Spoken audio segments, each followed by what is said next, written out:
Click করুন অ্যাপের bell আইকনে আর সাবস্ক্রাইব করুন এবিপি আনন্দ। সব সময় থাকুন খবরে।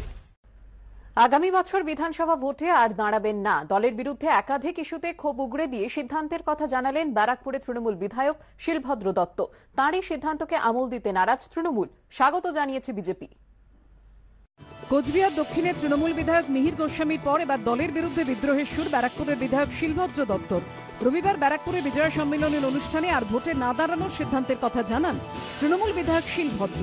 তার অভিযোগ, বাংলায় জাতপাতের রাজনীতি আমদানি করার চেষ্টা চলছে, যা এখানকার সংস্কৃতির বিরোধী।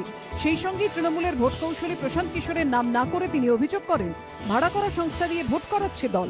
একটা বাজারি কোম্পানি যারা পয়সা নিয়ে ভোটের কাজ করতে চায়, সেরকম একটা সংস্থা যারা বাইরে থেকে এসছেন, সেই মানুষগুলো এসে আমাকে পলিটিক্যাল জ্ঞান দিচ্ছে, রাজনৈতিক জ্ঞান দিচ্ছে।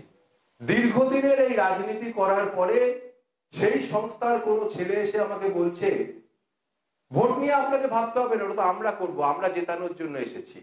বাংলার ভোট তোমরা করবে, এটা কি বিহার, ইউপি, মধ্যপ্রদেশ না দিল্লি? শিলভদ্রের এই সিদ্ধান্তকে আমল দিতে নারাজ তৃণমূল। উনি কিছু করতে গিয়ে এখানে বাধাপ্রাপ্ত হয়েছেন সেরকম কোনো ব্যাপার নেই।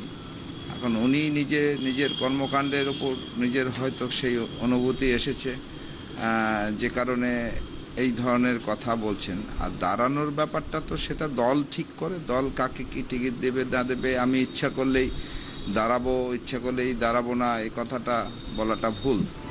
শিলভদ্রের এই সিদ্ধান্তকে স্বাগত জানিয়ে তৃণমূলকে খোঁচা দিতে ছাড়েনি বিজেপি। অনেকে ভালো আছে, তারা অনেকে আমাদের নভেম্বর মাসে আপনি দেখবে, নভেম্বর মাসে একটা ঝড় আসছে টিএমসি থেকে, অনেক লোকরা মন্ত্রী এমএলএরা আসছে, সবাই ওইখানে দম ঘুরছে ওদের। তো সেই ক্ষোভ প্রকাশ উনিও করেছেন, উনি কাজ করার সুযোগ পাচ্ছেন না। দলের সাংগঠনিক রদবদলে ক্ষুব্ধ হয়ে কয়েকদিন আগেই সমস্ত সাংগঠনিক পদ ছেড়ে দেন কোচবিহারের দক্ষিণের তৃণমূল বিধায়ক মিহির গোস্বামী। একই সঙ্গে তিনি ক্ষোভ উগড়ে দেন তৃণমূলের ভোট কৌশলী প্রশান্ত কিশোরের টিম নিয়েও। কোন রাজনৈতিক দল কোন কন্ট্রাক্টর সংস্থাকে দিয়ে চালাতে গেলে সেই সংগঠনের ক্ষতি হওয়ার সম্ভাবনা 100%। সংগঠনের কাজ সংগঠনের কর্মীরাই করবে। এবার একই সুর ব্যারাকপুরের বিধায়কের গলাতেও। শিবু পালের রিপোর্ট, এবিপি আনন্দ, উত্তর 24 পরগনা।